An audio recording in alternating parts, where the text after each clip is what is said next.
All right, so today we are going to be looking at section 1.3, evaluating limits. We're on our second day. Before we get started with the notes, let's complete problems 42 and 44 on page 67 from your homework that we had said we do together as a class. Parts A and B are pretty straightforward. You're looking at the limit as x approaches -2 of h of x. So as we come from the left, or excuse me, the right and the left, you can see that the intended value for our function looks like it should be -5. Okay, the limit as x approaches 0 of h of x.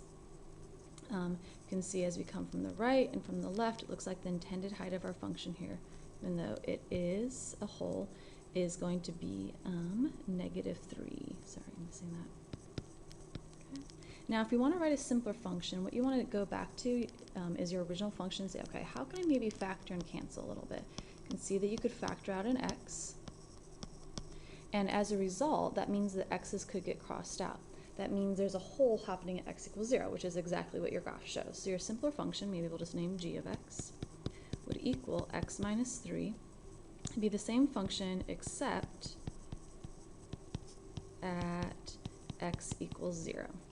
Okay. All right, if you go on to 44, same process. The limit as x approaches 1 of f of x. You can see they're approaching positive infinity from the right and negative infinity from the left. So it would be does not exist. The limit as x approaches 0, even though there's a whole, there's still going to be a limit that exists. So as we come from the right and the left, it looks like the intended height of our function should be -1. Okay. Simpler function, same thing. Let's go back and factor. So the top is just x. The bottom we could factor out an x. So we're left with x minus 1. Again, our x's are going to cross out. So our simpler function, we'll name again g of x, is going to be equal to 1 over x minus 1. And it's the same function except at x equals 0. Okay. All right, so we're going to move on to today's notes. You can put down that today is going to be a continuation of 1.3, and it's going to be day 2. And we're going to talk about today some techniques for evaluating functions. And today, more specifically, we're going to say, okay, we know we can just do direct substitution, but that's not going to always work. So we're going to talk about this idea of the indeterminate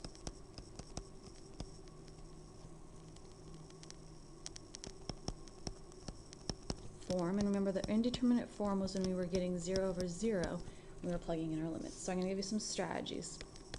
The first strategy is going to be factor and cancel. And if you forget how to factor, you can use your synthetic division oftentimes to help you out. Okay, so for example, if I asked you to find the limit as x approaches 1 of x cubed minus 1 all over x minus 1. Now you can see if you were to plug in 1, you're going to get the indeterminate form of 0 over 0. So what we're going to do is factor and cancel. Now, guessing you don't remember how to factor difference of cubes, so I'd recommend that you just say, okay, let's do my synthetic division. So I'm going to put 1 in the box. My coefficients are 1, 0, 0, -1. Work through this, so it's 1, 1, 0. Okay, so when I factor and cancel, or if I divide, the limit as x approaches 1 is now going to be 1x squared plus 1x plus 1. And at this point, you're like, oh, okay, I could plug in 1. That'd be pretty easy to do.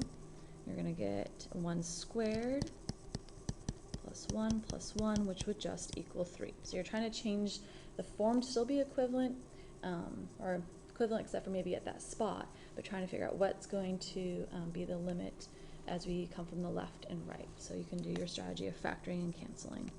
Next strategy would be rationalization.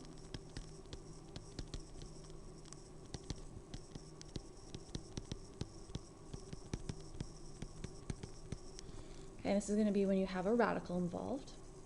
So for example, if I asked you to find the limit as x approaches 0 of the square root of x plus 1 minus 1 all over x. Okay, so initially you say, okay, let's try to plug in 0, try to plug in chug. When you plug in 0, however, you're going to end up getting 0 over 0, which is indeterminate form. So we are going to go ahead and multiply by the conjugate. Remember doing this.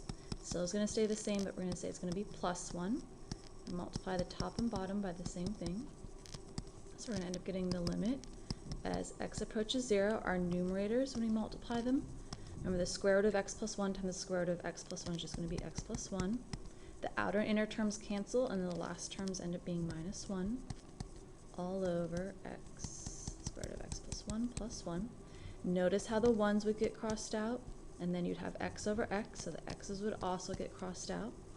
So you'd be left with the limit as x approaches 0 of 1 over square root of x plus 1 plus 1. And when we plug in 0, we're going to end up getting 1 over 2. Okay. Third strategy, we have 4 total.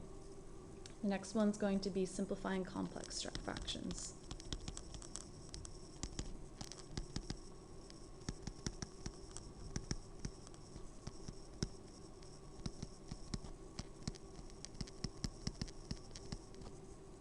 Okay, so for example, if I ask you to find the limit as x approaches 4 of x over x plus 1 minus 4/5 all over x. If you plug in 4, you're going to see you're going to get 4/5 minus 4/5, so 0 over, the bottom should be x minus 4, over 0, so indeterminate form. So we're going to simplify this complex fraction.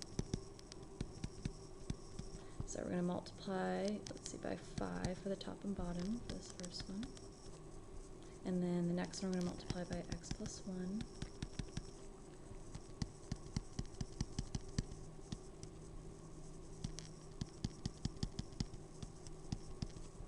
Simplify my numerator part of the complex fraction.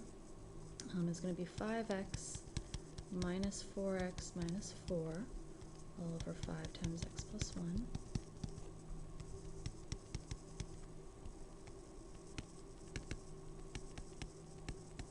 Okay, so I'm going to be left with, looks like here, x minus 4 over 5 times x plus 1. And then I'm going to go ahead and divide by x minus 4, so the same thing as multiplying by the reciprocal. Notice how the x minus 4's are going to get eliminated. Okay, at this point you're like, oh, okay, I can plug in the 4.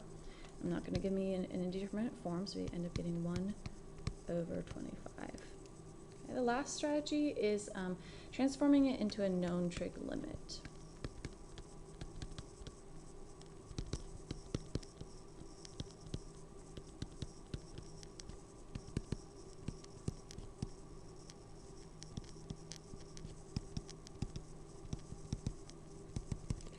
There's 2 ones that you're going to have to remember, or 2 special cases.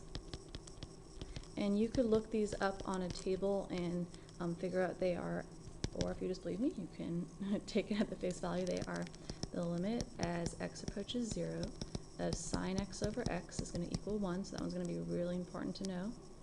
And then also the limit as x approaches 0 of 1 minus cosine x over x. And this one's going to equal 0. Okay. All right, so for example, if I asked you to find the limit as x approaches 0 of tan x over x, okay, now you want to use these 2 known trig limits to help you out. You notice that the 2 special cases are both in terms of sine and cosine, so I'd recommend changing this so it's also in terms of sine and cosine. We know that tangent is the ratio of sine x over cosine x. So we have a complex fraction. I'm going to simplify this a little bit. We know that if we're dividing by x, it's the same thing as multiplying by 1 over x. Now notice how I have sine x over x. I could change this form a little bit. So it's going to be sine x over x times 1 over cosine x. Now we know sine x over x, that limit as x approaches 0 is just going to be 1. If I plug in 0, cosine of 0 is just 1. So I get 1 over 1. 1 times 1 over 1 is going to give me an answer of 1. So there's actually another one that if you want to help you out, this limit as x approaches 0 of tan x over x also equals 1. All right, so that's it for today. Go ahead and get started on the homework. If you have any questions, feel free to email me.